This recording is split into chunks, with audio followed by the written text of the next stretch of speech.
Welcome to another episode of the State of the Bulldogs. Grant, a week of mixed emotion, mainly sad on your part. Dogs going down against the Buccaneers, and then why? What happened this weekend? The Chiefs looking so human against the Eagles. I have no idea what happened this last weekend. Nothing happened this past weekend. It was a great weekend.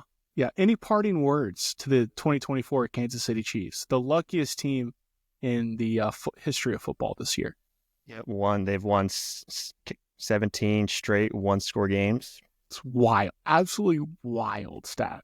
Sure enough, you can't win when your quarterback is running for his life, which we found out 3 years ago against Brady in that Super Bowl than this one. So yeah, go rebuild the O-line, and then we can just wait to have the greatest of all time talk that everybody wanted to have just to get through the week. We can actually wait till the end of his career rather than, like middle of the way through. But I think if I were a betting man, Grant, I would bet that Mahomes goes down as the greatest quarterback of all time.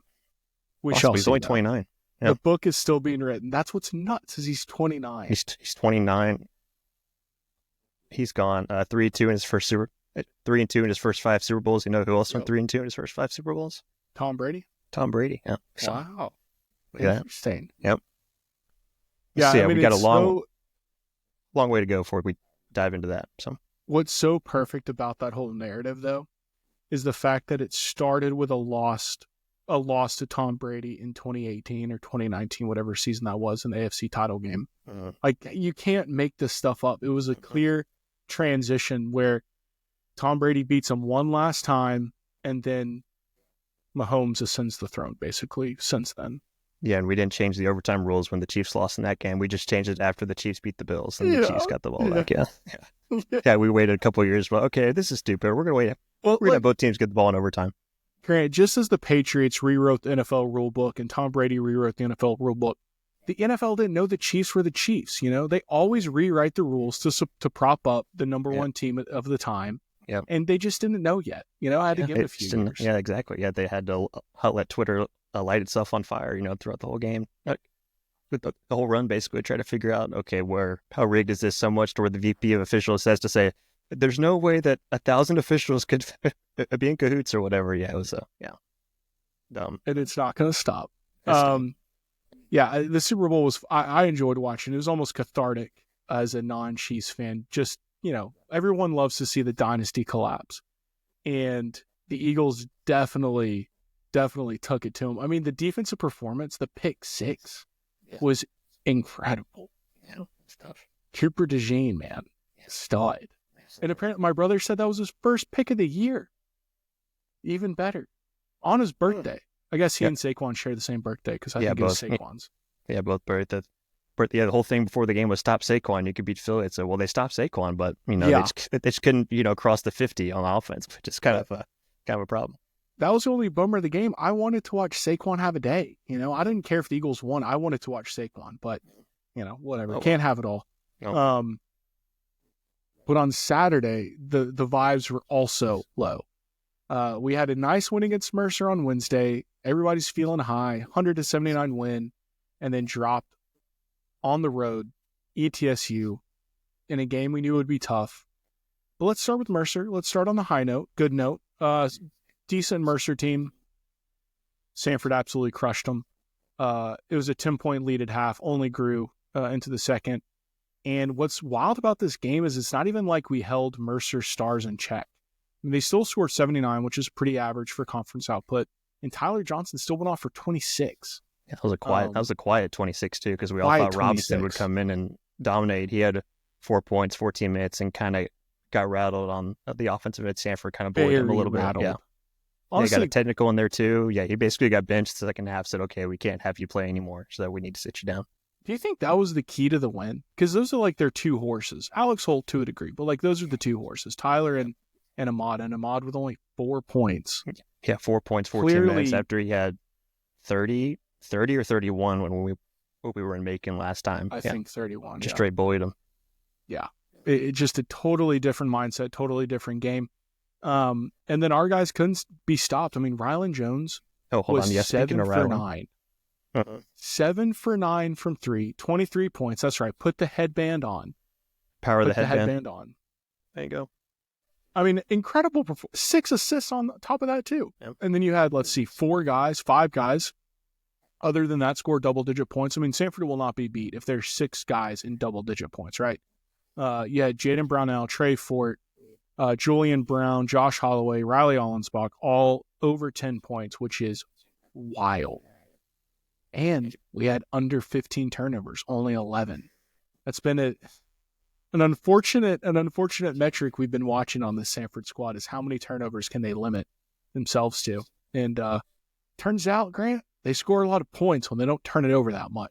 I'm shocked. You get more possessions to be able to make 22 threes and tie a D1 record for the most threes this year made against a D1 opponent. Yeah, only 11 that's turnovers. A good stat. Only 11 turnovers to Mercer's 20 again, like we started. Robinson had 6 turnovers. He had more turnovers than points. 6 turnovers, 4 points. I was down there on the court first half. Both halves, the first half, and you could basically see him getting rattled and kind of yelling at referees, yelling at teammates too, like getting like super frustrated going to the bench. As we already said before, Samford basically bullied. It's okay. We're not going to have you go off like you did up there in Macon, and we're going to let other guys try to score it and help swim. But obviously Samford makes 22 threes. Okay, so what happened? Like, it seems like we're riding high. We're playing buckyball. We're playing aggressive. We're jacking up threes. We're making the threes. And then we roll into ETSU. And for snippets of that game, you were like, okay, there's an opportunity here to take control, pull ahead, stay ahead, win the game. But time and time again, it's almost like we got dragged back into the mud. Because we talked about it.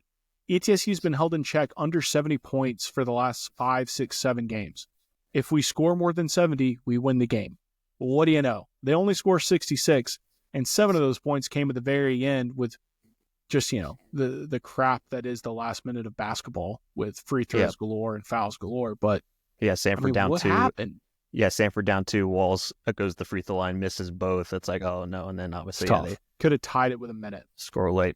Yeah, 59 points. First time Samford's been held under 60 this year, and I'm gonna say they didn't really get held to under 60 last year too. But yeah, 59 points. Just a bad matchup with ETSU. The way they kind of stacked the paint, basically just saying, okay, we're gonna give you anything you want outside, but we're not gonna let you get in here and try to score in the paint. Samford has done really well in opponents against not ETSU scoring in the paint, which is why you kind of why Riley played a little bit more in the second half in this game than he had previous weeks. Just said basically he's our best kind of offensive threat inside the post. Let's go feed it down there and see if he can get in and kind of boost those points in the paint up. So that's why you saw a little bit more of him. But yeah, just a tough match of the way ETSU guards, and I guess we're gonna have to hope that we avoid them in Nashville in about a couple weeks. I mean, we've been kind of alluding to it, Trey Fort, we ride or die on how well he's shooting. And the 3 guys, why we lost, a combination of Trey Fort, Isaiah West, Colin Holloway, all playing more than 15 minutes, and it combined 7 points. Like, that's tough. Like, you're just not going to win many games when guys are that unproductive. Because then you look, okay, where else can I get production? Well, Ryland's always going to give you 10, sometimes pop off for 20. And then Brownell, again, our leading scorer with 18. But after that, Riley provides that spark, always that needed spark. But it's not like you can lean on him for 15 points a game. Yeah. So with those 3 guys not really doing much, the odds were not in our favor, to put it lightly. Yeah, and Josh going down too with an injury, only played 11 minutes, no points. Only 1 field goal attempt, 2 turnovers in those 11 minutes. But yeah, and then Julian, after the hot kind of game he had against Mercer, only 3 points, 1 of 6 from 3 after making 5 threes on Wednesday. But yeah, Brownell, he looked at the box score, said, oh, well, like Jaden played really well, 18 points. Like you said, 6 boards, Ryland 15 points after his. Yeah, Jaden played fine. He played well. After his big night against Mercer for Ryland. But yeah, Jaden 20 minutes. And then, like you said, Ryland with a 34. And then Lucas, actually, his most minutes he's played all year, 30 minutes, which basically Samford just trying to match physicality for physicality against ETSU, which is why Lucas played a little bit more, especially with Josh getting out injured. That's what sucks, is we did match the physicality, but we didn't ever capitalize on it. It seemed like they would be the ones to get the easy 2, the quick layup, the hard drive, and like we might be playing as fast and as hard, but then we wouldn't be able to capitalize on the opportunities they gave us. we would miss it. We would even get the ball to the rim. It would just be blocked. I mean, how many blocks? It seemed like they had 1,000 block shots. 12 block shots, Grant. 12 blocks. That is insane. And the unfortunate reality is most of them were not fouls. Most of them, a lot of times in college basketball, a block is usually a foul. Yeah. But these were just, swatted. As the best block they had was, I think Larry was going up for the layup and they just pinned it on the backboard. Yeah, I was like, no. Just not, those are like all those things happening, not good signs.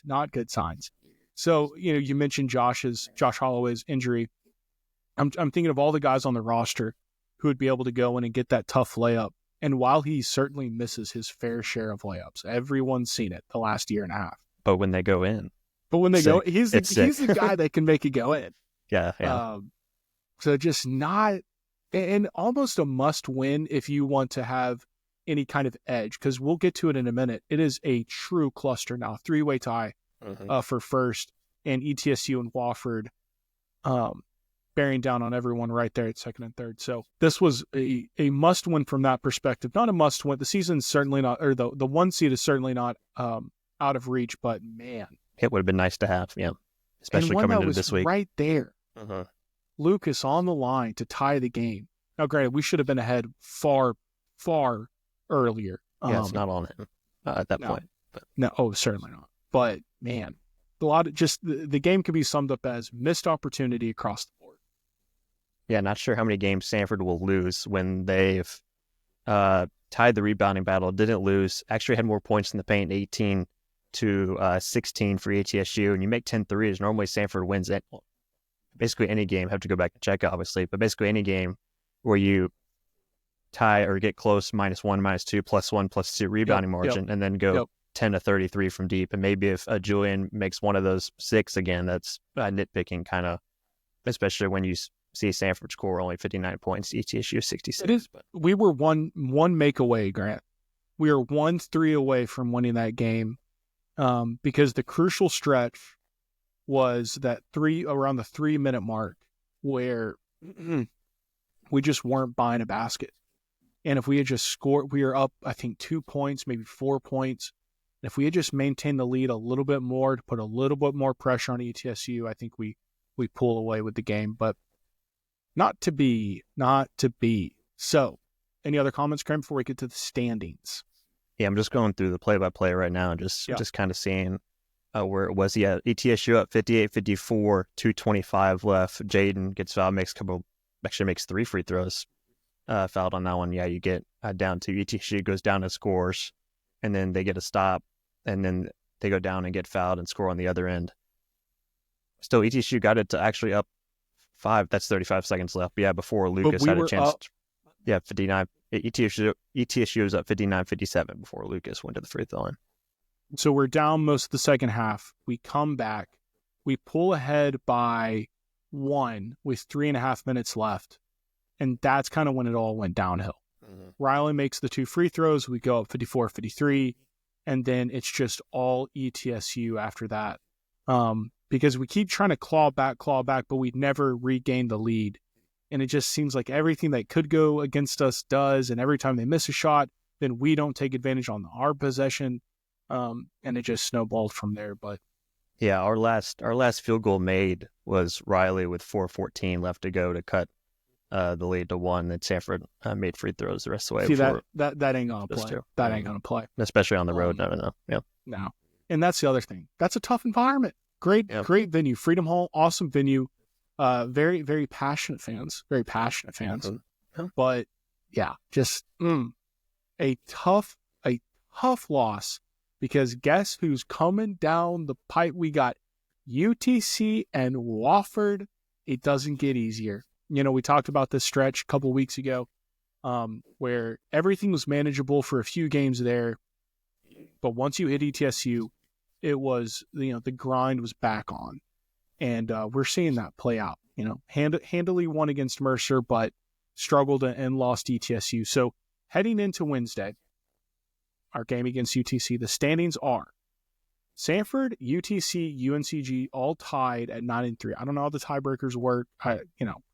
We're ahead of UTC, but UNCG beat us, so No, we beat UNCG, so or we're we ahead of beat both. UNCG. Yeah, we're ahead of both right now. But yeah, Okay, once cool. we get the 2 games, I think we end the year with UNCG, so we really don't have to worry about that tiebreaker until the end of the year. But We were talking about that being the potential, number 1 seed clincher for either team, and that's shaping them to be that way. But we got to handle our business against UTC. So 3-way tie for first. We have the tie break. ETSU sitting there at 8-4, right there, ready to snag the 1 seed. Wofford at 7-5, and then Furman tied with a good old VMI at 6-6, followed by Mercer, Western, Citadel. So a 4-horse race.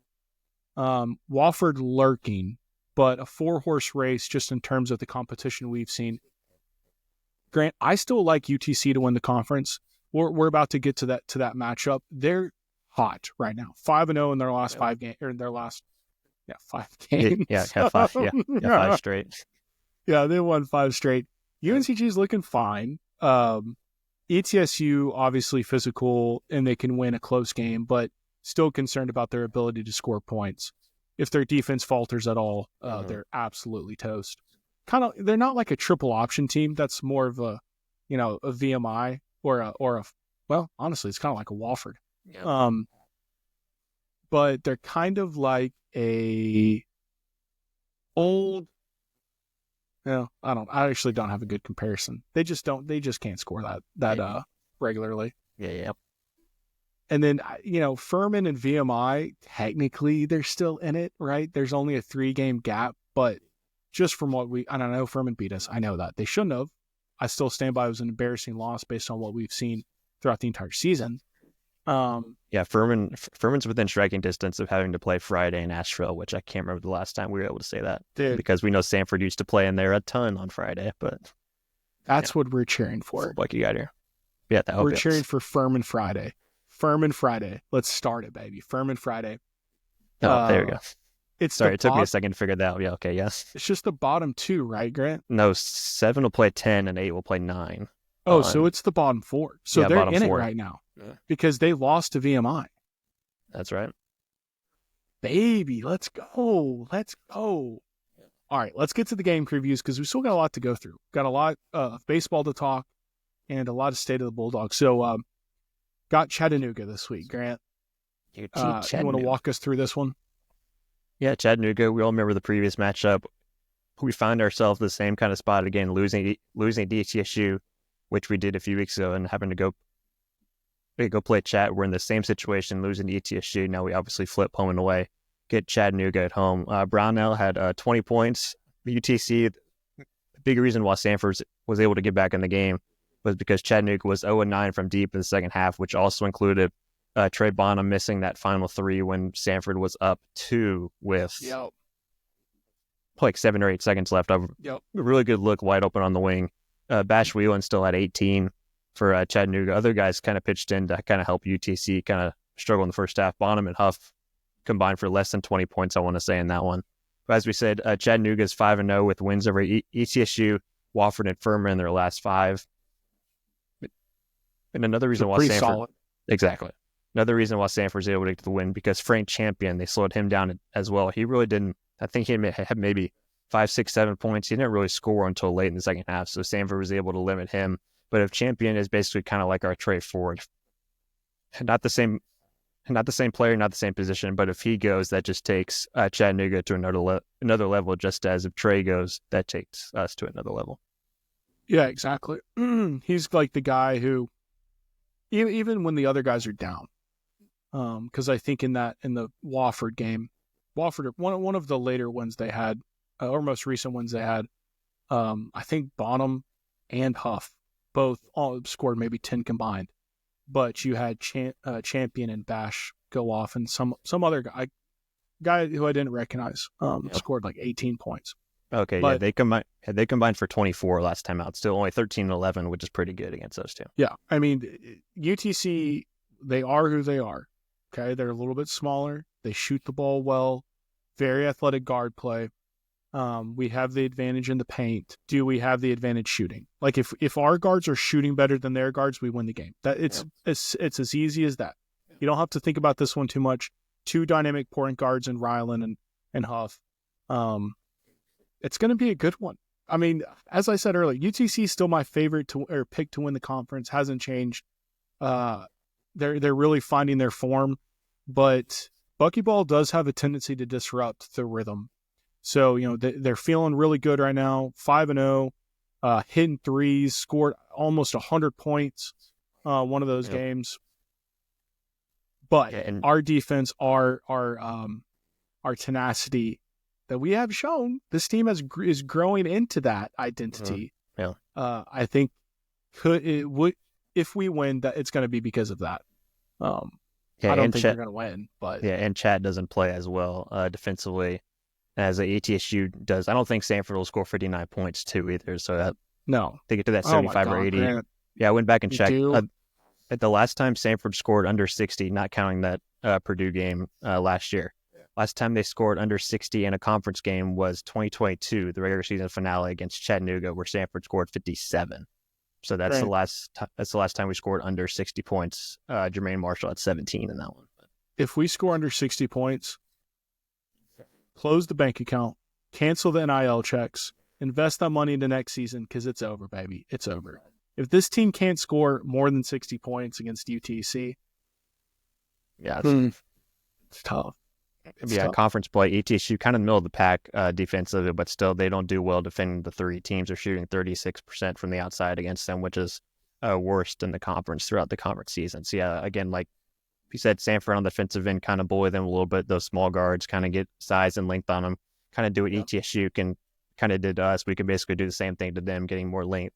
Helps also if Josh Holloway gets to play. We obviously don't know his status going into tomorrow. I believe he should be good, but don't quote me on that. But still, just him out there defensively against those kind of smaller guards, limiting them and slowing them down, much like we did up there. He's key. He's our most athletic guard.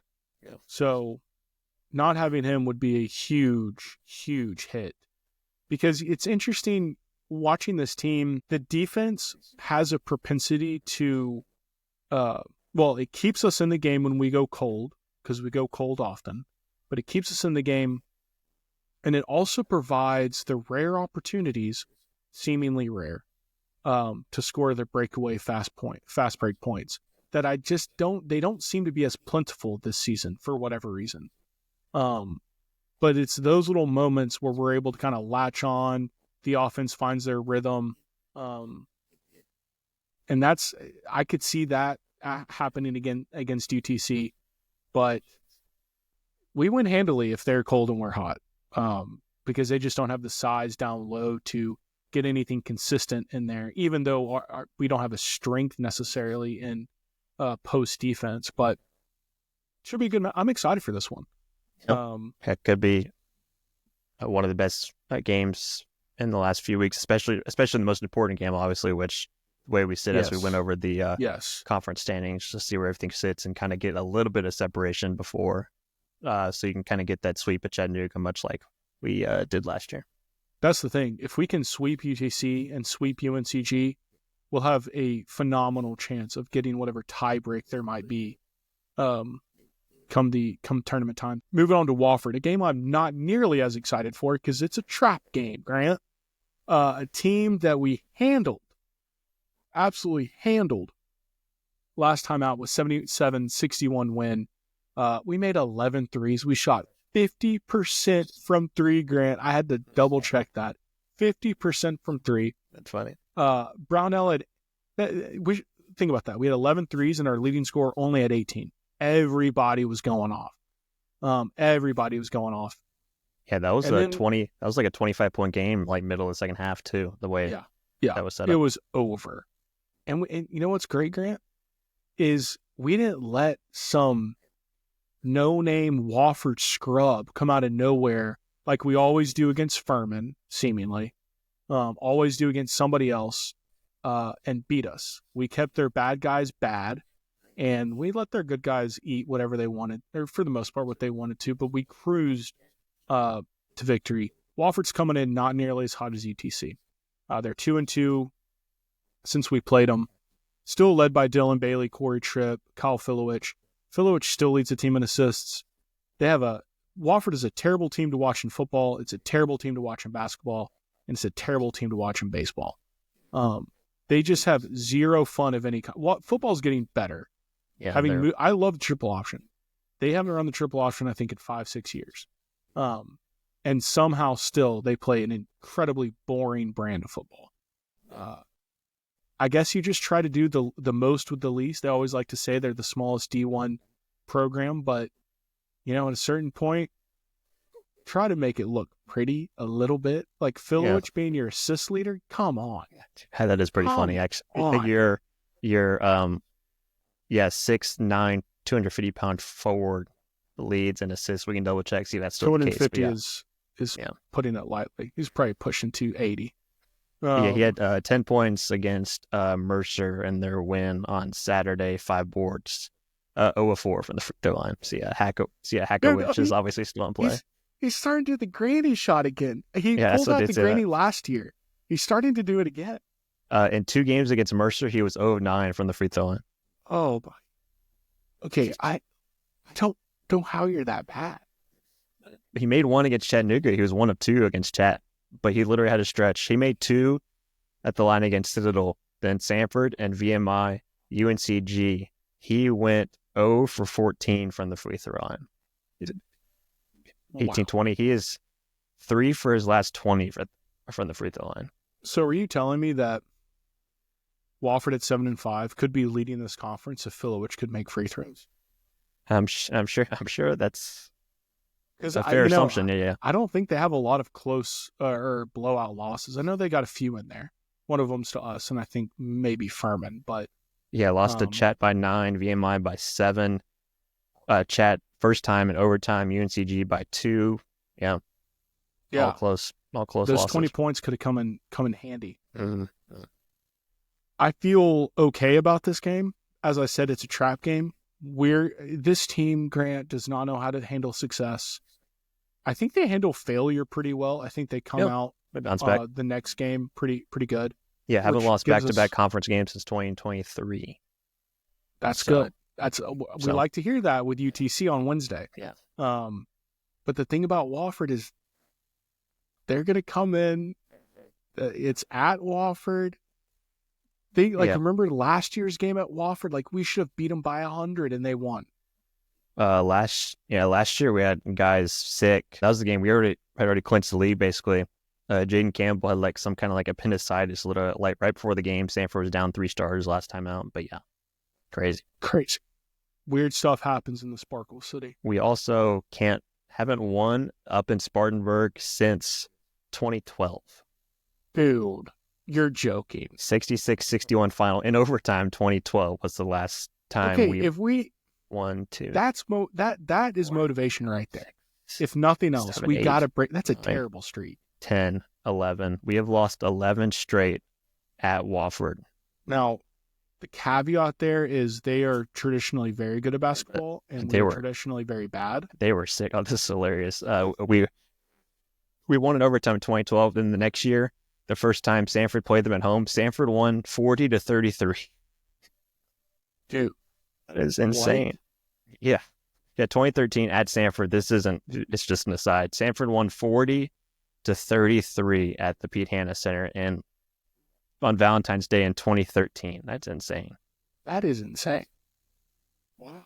But yeah, just going through these losses, he lost by 18 and 14, lost by 10, lost by 5. But then we all remember 2017, we lost this crazy Fletcher McGee game, 131-127. I remember that one where Fletcher went off. It was insane. Samford led second half, went back and forth. Denzel Dyson at 31 for us. Denzel Dyson. Walker White at 22. Christian Cunningham at 21 and 12. We had 1, 2, 3, 4, 5 guys in double figures. And that was a 4 overtime game where Samford led back and forth, led all the way. And this was basically one of the wildest games Samford's ever played. Fletcher McGee had 36 points. Eric Garcia had 31. Yeah, Fletcher was... People only made 5 threes. Wofford only made 13 as a team. But yeah, I still remember watching this one where Samford had to scratch and claw and then ended up losing in 4 overtimes. So yeah, moral of the story is Samford, last time we won up there was in 2012 by 5 in overtime. It's too bad if you go into overtime, they don't have sudden death free throws. Because if it got down to Filowich, I think we got that one in the bag. Yeah. Insane. Game prediction for this one, Grant. Win or loss? I think we win on Wednesday, and then I think we lose on Saturday. Yeah. No. I said we go 1-1 last week. We did. I think we go 2-0 this week. I like our matchup against UTC. Does any of and your Wofford sucks? Yeah, I was gonna say, does any of your Wofford bias creep in, or anti bias? I guess is the better word. Only all of it, Grant. Okay, just making sure. Yeah, that's why you said 2-0.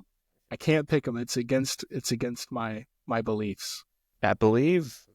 Yeah, I figured so. That game time was changed. Never mind. I thought it was changed to a national TV game, but I guess I was wrong. Still. No, Wofford lobbied to get that one off the television entirely. Yeah, I guess they radio just changed broadcast only. Yeah, right. I guess they just changed the time. Actually, we can send our radio team up there. Oh yeah, that's right. We don't. Hey, I saw our band in one of our basketball games this year. Yeah, the band was there. Yeah, they were there last time. Yeah, they were there the last home game. That's what I thought. It's nice to see.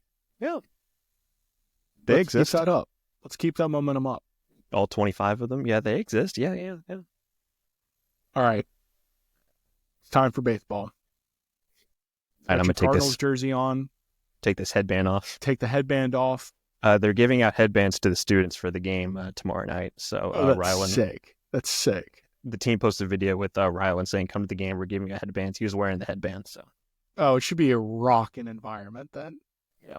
I would show up for a Ryland headband. I would too, yeah.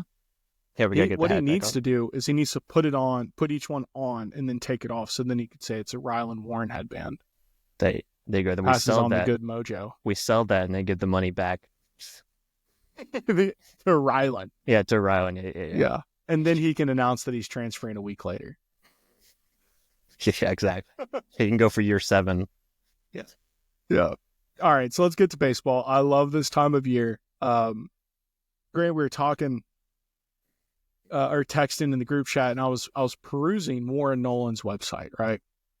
And probably the go-to place for any kind of computer statistic baseball, anything in college, right? Because college baseball to begin with is a tough sport to follow. Yeah, it's basically kind of outlets. It's kind of like the Ken Palm for baseball. If you want to out there try to find a comp for kind of what they do, so you're not like in the dark a little bit. Yeah, it's a great site. Ranks everything: conferences, players, teams. And interestingly, they had the SoCon this year ranked as the 6th best conference coming into the season. It matches up with some of the preseason hype UNCG is getting, ETSU is getting, Samford is getting to a degree. The SoCon is looking like they're going to be real competitive. Now, not on the level of the SEC, ACC, Big 12. Those conferences still run baseball. Shocker. But the fact that we are pitted ahead of Conference USA and the American Athletic Conference should just give everyone a little bit of a measuring stick or an idea of how deep the conference is and how the top teams are pretty dang good. Because in baseball, the Sun Belt is a glorified power conference. So it's not the traditional. Now, granted, with UCLA now and USC in the Big Ten all of a sudden becomes a blue blood filled baseball conference when in the past they've just been terrible. That's Michigan, crazy. The lone bright spot.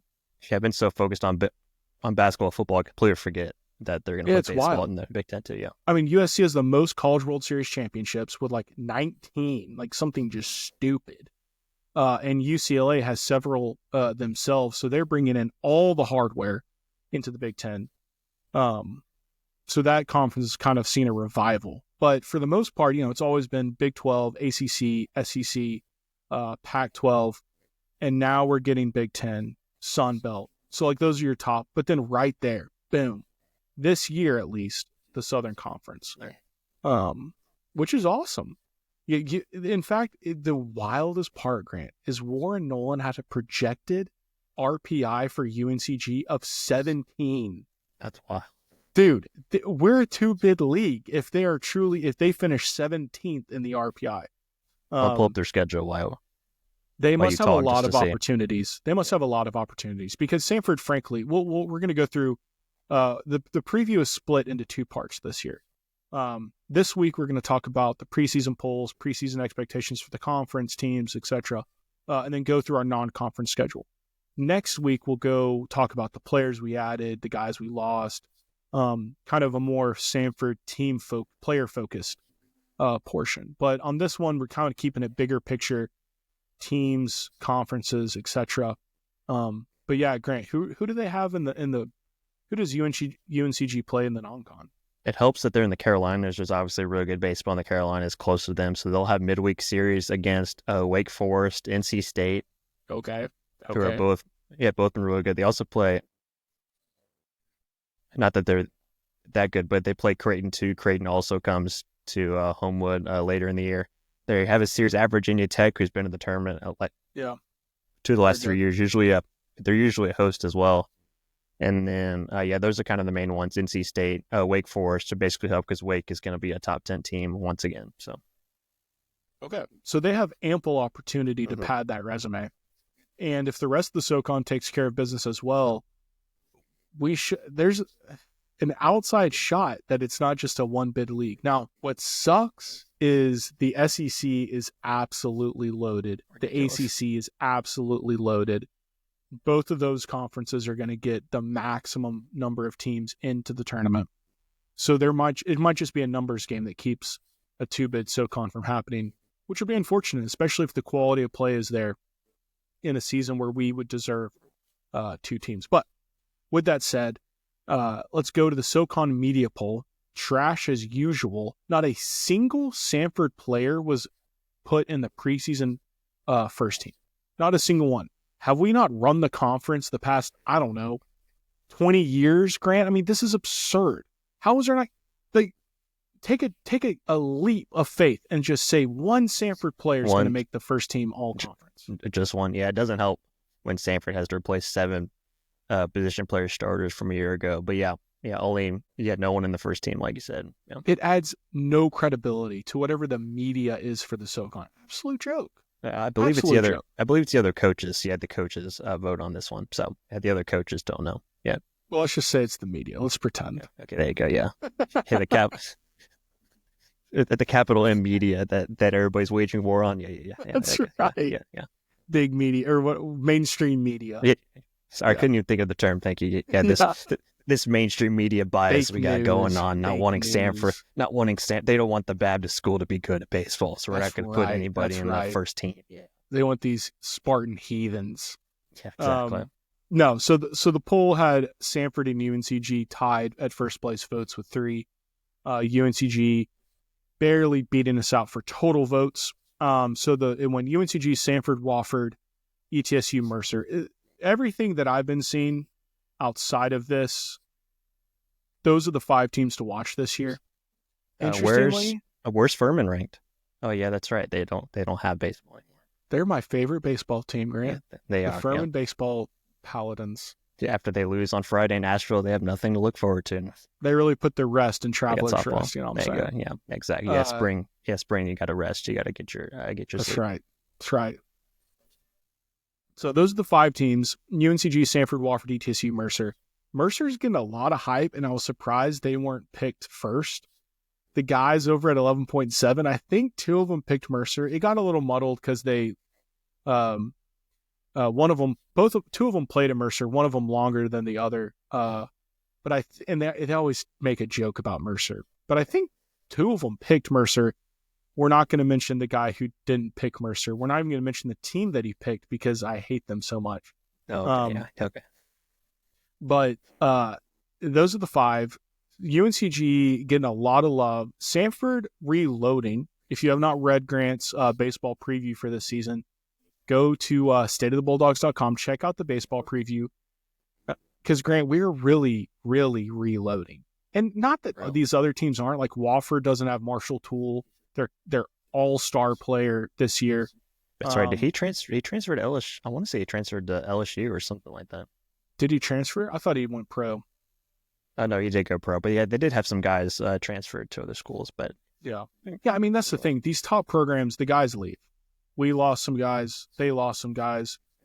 But from everything we've heard, I mean, dude, Coach David said that this is his best. He told D1 Baseball, this is his best pitching staff since 2012. If that's true, because I don't care what, how well you can hit. In college baseball, if you have the best pitchers, you win the league. Doesn't matter. Every single league, best pitchers win the games. Which is why it's so sad that we cannot. So let's just go back refresh everybody. We lost in the conference title game last year, in the tournament title game. We were the 2 seed. UNCG was the 1 seed. They went 2-Q, and we made it all the way to the finals. Wofford got out of the losers bracket to meet us in the finals.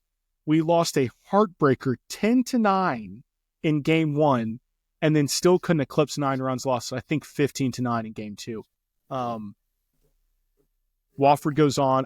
They played LSU tight in the Baton Rouge regional. They didn't win though. Did they? They didn't win. They didn't win the regional, but I want to say they won a game. Oh, I know they didn't win the regional. I feel like they did win one game. Yeah, I think they were back and forth with LSU, lost in that one, that 2-3 matchup in that regional, and I want to say they won.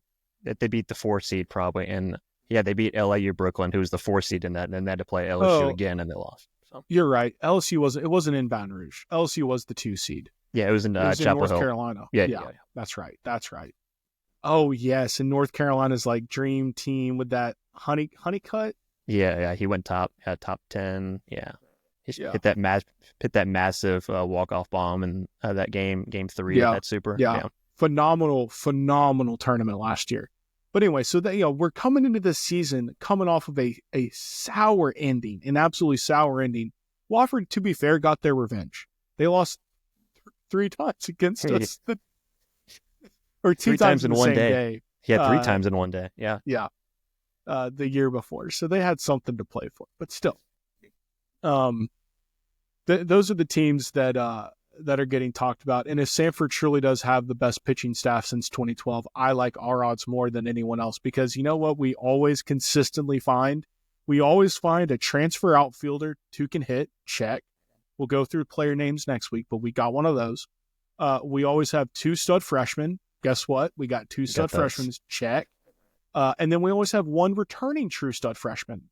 And we got 1 returning true stud freshman this year, check. So the recipe is there for Samford. We'll see if we can capitalize. It's going to be a fantastic season to watch. But that's what the SoCon coaches poll had. D1 baseball, fairly similar. They had Samford winning the conference, followed by UNCG, ETSU, Western. So there's the deviation there. Western, then Mercer, then Wofford. So a little lower on Wofford, much higher on Western. So, I mean, potentially, if D1 is accurate in predicting Western being that competitive, it's truly anyone's conference except VMI and Citadel, which makes it all the more. I mean, it's always tight. Last year, it was 3 games separated, 1 through 4, I think. Sounds so right. gonna be fun. And then lastly, Warren Nolan had Samford and Wofford tied, followed by UNCG and ETSU.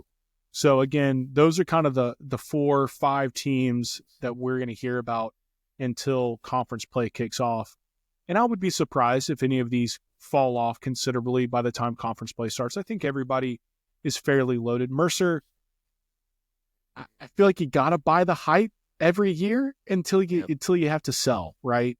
And this year, more than anything, it feels like this might be finally the year where Mercer puts it all together, plays as well as they are on paper, and win the conference. But I don't know. We'll see. Grant, what are your what's your outlook based on kind of those 3 polls? Yeah, I was just going back to the 2012 team, like you mentioned. We could save that for next week when we go through the pitchers and kind of like how stacked. Well, Tony David said that staff was. You had like six guys with under 5 ERA, which 5 ERA in college baseball definitely play a walk less. Yeah, it's just a matter of obviously Samford replacing a bunch of position player guys, but in the bullpen, it matters just Brooks Rice step up and kind of be that guy that we thought he was going to be last year. Right. Because Miller Riggins become the Friday guy. So like you said, if we can kind of get 4, 5, 6 guys who's going to close in the back end with Carson Lore graduated too. Yep. I see if you get some guys who can limit the walk. Samford was near the bottom of the conference in the amount of walks. I want to say they walked like 250 guys last year. So if you can, it's why we lost to exactly. Wofford. Yeah, if you can limit the walks, and if this staff turns out to be as good or even close to what Tony David said the 2012 team was, Samford can obviously win the conference. It's just a matter of, because they're going to hit, they're going to score runs, they're going to get on base and do all that. It really comes down to the bullpen on whether, hey, can we get a couple guys that can kind of be a key guys? Who's going to step up to be the new Michael Ross? Is it Riggins? Is it Rice? Is it somebody else? Yeah, it all comes down to whether the bullpen can kind of limit runners and limit the amount of walks, which definitely destroy you in college baseball, no doubt. I would love for it to be Riggins. His game against Wofford was absurd. It was. Okay, so let's go through our schedule. Talk about some of the games we're excited about, series we're excited about. You can kick it off, Graham. Yeah, we open up this weekend against Valpo. I think the main series, our big one, we went to Florida State a couple of years ago last year. I can't remember who we went to last year. We started with Valpo at home this weekend, and then it gets real after Jacksonville State midweek on Tuesday. We go play the Tennessee Volunteers, Tony Vitello and his group. Who are they, Grant? They've turned out to be a pretty sick baseball program in the last 5. They just won a national championship, a couple years ago, right? So. Oh, that's 2 years now in a row where we've played the defending national title, because we played LSU in a series last year. Right, LSU. That's who we played. Yeah. And then that was terrible. We got absolutely smacked. Yeah, I figured so. Yeah. Probably going to get smacked by Tennessee, but we'll see. Trying to make it to the Friday game. Yeah, exactly. Yeah, that would be sweet. Yeah, Tennessee. I really want to go check out their baseball. Check out their baseball park and everything, and still the team. But yeah, you go to Tennessee, a consensus top 5 team. So yeah, that's kind of the main I guess money series you can kind of look forward to. Then there's some fun midweeks too, which we're getting into against the usual suspects. And so another series we kind of have our eye on is Evansville. Evansville won the Greenville Regional last year as the 4 seed. They got to the Super, ended up losing to shocker Tennessee. They won game 2, ended up losing game 3. So yeah, those are the kind of 2 main series to look for. The Evansville had won at home, and then Tennessee, just because it'll be fun to see our guys up against Tennessee until we'll get to Saturday or Sunday and we're out of arms after Friday. Yeah, Evansville, I'm excited for that one. I think they're obviously not going to be as good this year. I think it was a pretty old team, which is why they were able to make it such a deep run, but still a fun mid-major matchup, right? With Evansville. Valpo is supposed to finish near the bottom of their conference. Jacksonville State likewise. So hopefully we're undefeated or 1 loss heading into the Tennessee series. Hard to sweep, but hopefully undefeated or 1 loss going to the Tennessee series. And if we snag just 1 game, that resets the entire expectation for the season. Because if you think back to LSU, I'm going to pull that one up just so I don't misspeak. But I want to say we got run ruled in 2 of those games. That sounds right. Oh, wait, it was 2 years ago we played LSU, right? Because they're not on the 24. It had to be 23. Dang, so it isn't back-to-back years where we've played the defending champion. UCF was kind of our main series early in the year before we went to Purdue, won the Friday game against Purdue, and won the Sunday game. Yeah. The UCF series that was broadcast basically on an iPhone, if we were lucky, because they didn't have any kind of broadcast. Yeah, that's right. On the fans. Yeah, it's our first year in the Big 12 when they didn't have any way to stream the games yet. Yeah, I remember that. Okay, so 2 years ago we played LSU. You ready for this? Hey, 3 straight 7-inning games. 1-11, 0-12, 1-13. 2 runs in 3 games. And we were pretty dang good in 23. That was probably our best team in the last 4 seasons. So yeah, we did. Speaking of LSU, we did play 21 innings against them this fall on kind of a fall showcase. We played Ole Miss and then played a long day of baseball against LSU. So. Yeah, no, we've had, and that, Coach David is getting some of his hype, some of his expectations from these SEC fall games where he saw our pitchers go toe to toe. So I think Knoxville, if you're looking for something, it's let's not get a 7-inning game, 3 straight games. Tennessee's not as loaded as that LSU team was, but they're still pretty dang good. Pretty bleeping good, yeah. Insane. I don't think they have the number 1 and number 2 picks on their team like that LSU team did, with Paul Skeens and who was that? Dylan Cruz. Yeah, Dylan Cruz. Yeah. And then they didn't have ridiculous. Tommy Tanks cleaning it up. Like, that LSU team was probably the best college baseball team in history. It's a minor league baseball team. Or one of them. Yeah. Honestly, half a major league team.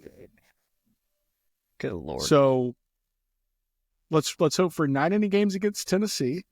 And if we can steal one, man, that sets us up so well confidence-wise. Because, like, outside of the Evansville and Tennessee series, you have like a half series with Jacksonville State because we got 2 midweeks against them. But again, they're not predicted to finish near the top of Conference USA. So, outside of that, the midweeks that I'm excited for, because we can move on to that's the classics, right? Auburn, Mississippi State, Alabama, like the ones we all love watching because it brings us the moments like last year where we beat number 5 Kentucky. Like, that was hype. Yeah. That was hype. And so those are going to be fun. And that second Auburn game is at the Hoover Met. That's been rained out the last 2 years. The last time we tried to play that game, so at least we're going to try that for a third time. Get to play Auburn down there, that home game at the Met. But yeah, you go to Mississippi State for one game, you don't get the return game there. No.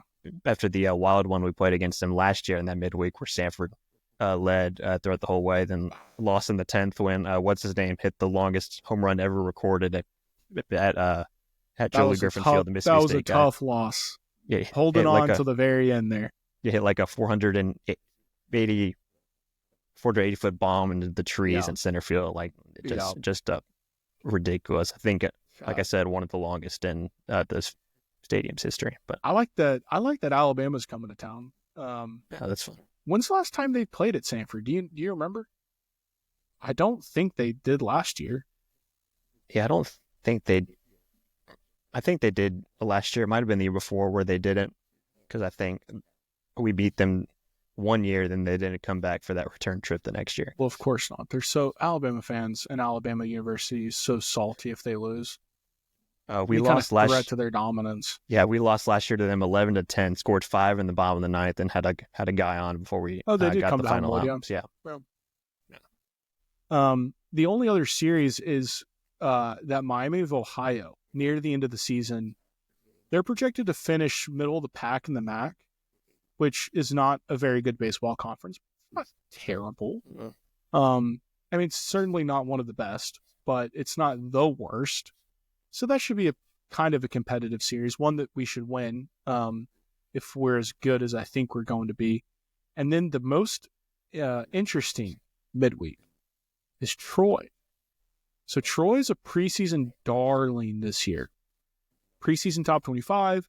People are saying they got one of the best pitching rotations in the country. Sleeper pick for Omaha. So a lot of hype behind that team. We played them in May. Granted, it's a midweek. We don't get to see, the best pitchers versus the best pitchers, but we do get a feel for how just overall competitive is the team, which is what I like about the midweeks. They're just bullpen games, basically. And that's going to be a fun one, because if we're riding kind of high, if we're kind of sitting there in the top 50 in the RPI and Troy's in their top 20, that's one more opportunity for the SoCon to be like, hey, maybe we do deserve 2 teams in. Yeah, and if you can steal one of those other midweeks against a Bama, Auburn, State, three teams that we'll are going to get walloped in one of them. We'll win one of them. Yeah, 3 teams that are going to be good. So their Auburn will be improved. I don't know about good, but they'll be a better. But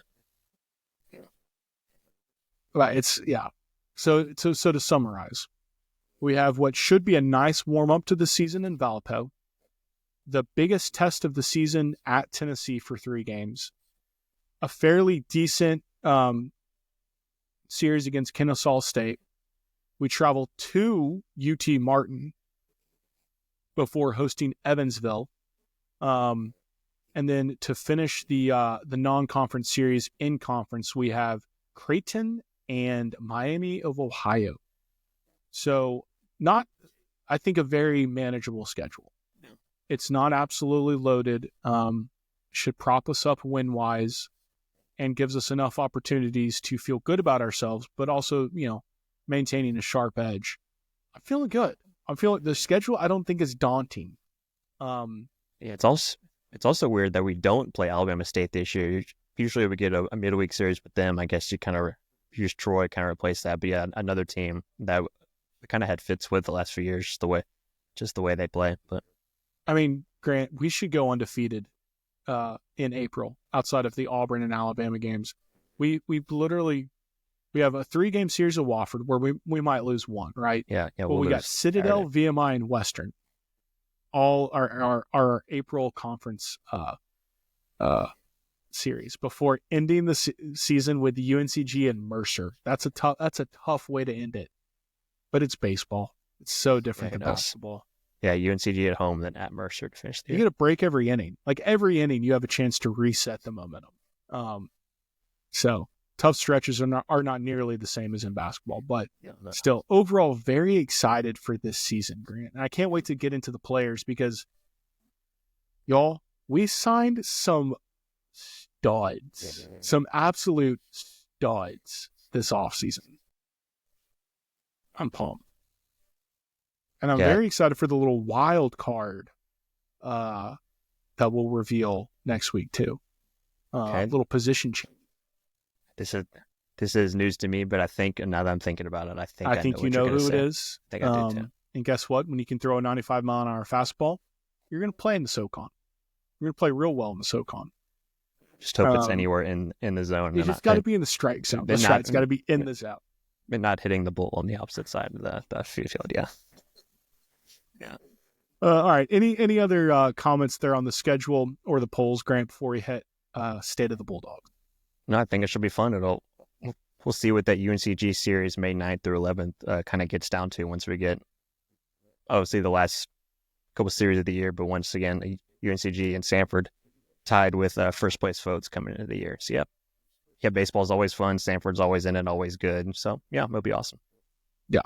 That's the nice thing, Grant, is we are always competitive. And we always have fun stories, fun players, fun community college finds, JUCO finds, like good stuff coming out of the baseball program. So, State of the Bulldogs. An action-packed week for Samford. My goodness, Grant. Everything is just popping right now. Women's basketball. So, we beat Mercer on Saturday, 65-49. Nice win. Nice win for the ladies. We sit 6th in the conference. So we're not really pushing for the top, but still, a win is a win. We have ETSU and UTC on deck this week. And then UNCG is still sitting atop the conference at 8-1, followed by Wofford and UTC. In men's tennis, we improved 7-2. We improved 7-2. We went 3-0. 3-0 wins over UAB, Kennesaw State, and Piedmont. Now, I did not look to see if Piedmont was a Division I team. I highly doubt they are, but you never know. Tennis. It's in Georgia. I didn't know that either. Okay. That would make sense. The Piedmont region is in Georgia. And we have Presbyterian up on Saturday. Looks to be a manageable win. The Blue Hose are 3-3 on the season. Piedmont is D3. There you go. So no kudos to the men's tennis team for that win, but nice wins against UAB and Kennesaw State. Women's tennis, we split this week, went 1-1, lost to Lipscomb, but we got a nice win over Belmont. We're 5-2, and we have UAB up on Wednesday. Now, softball's already starting hot. So we had a little Troy Invitational to kick off the season, Grant. We went 2 for 2. And guys and girls, we did not get blown out in a single game.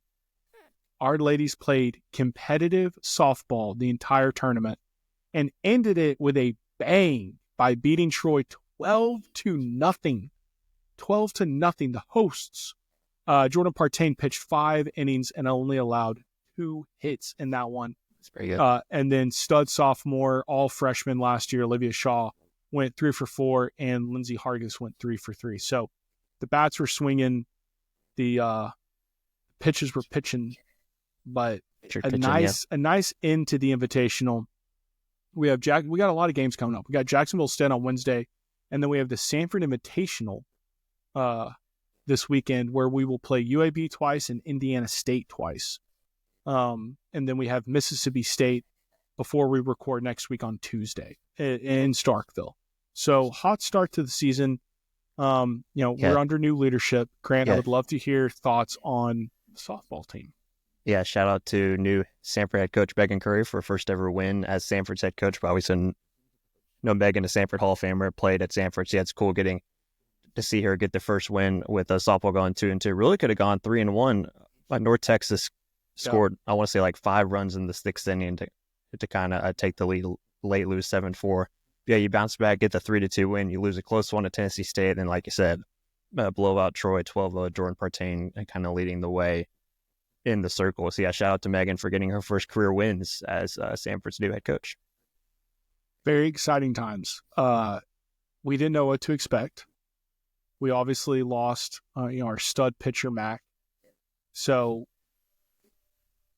the weight of the team was basically on Jordan. Is on Jordan this year.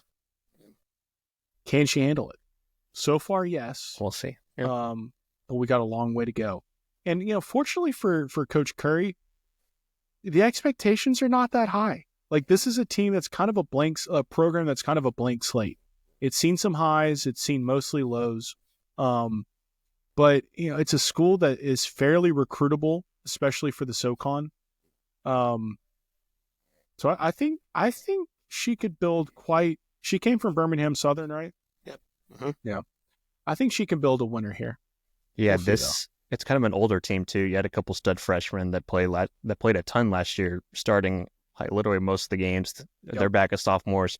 You got a lot of those juniors back as seniors this year. So it is an older team that has played a lot. So we'll be interested to see, like you said, if Jordan can kind of carry the load when it comes to throwing in the circle. But yeah, still, it is an older veteran-laden team, which will obviously help a first-year head coach knowing where to go and who to put where and making sure you get the best out of the group. So yeah, that should be a fun year for them too. So, hey, always excited to see if softball can do something. We'll see. Any other comments, Grant, before we wrap it up? Football doesn't mean anything anymore. It's just basketball and baseball. So That's right. Football's dead. Yeah, football's dead as we know it. We don't need to go into what does dead men ever die, though? We thought it was dead a handful of years ago. Were the Chiefs really ever alive? Are we even alive? That's an existential question we need to figure out. I was wondering that myself in the second half of Sunday night. But yeah, let's see. Samford, see if they go 2-0 this week. Like you said, I think you really want to say 1-1, but Wofford, you can't pick Wofford. Should be a fun atmosphere tomorrow night against Chattanooga. If we're losing a game, it's to Chattanooga. We're not losing to this Wofford. Filowich is not going to outduel our entire team. We'll see. We got to make shots, though. If we don't make shots, we're toast in any of the games. Yeah, exactly. But yeah, let's go 2-0. Everybody show out. Wear your headbands. Let's beat the Mocs, beat the Terriers, ankle biters. Let's get it. Stay the Bulldogs is out. Check out the baseball preview. Grant did a wonderful job. StaytheBulldogs.com. I do. Hope everybody has a fantastic week. Hey, you already know. Samford, you better get that ring, man. Hey, love y'all. We love y'all.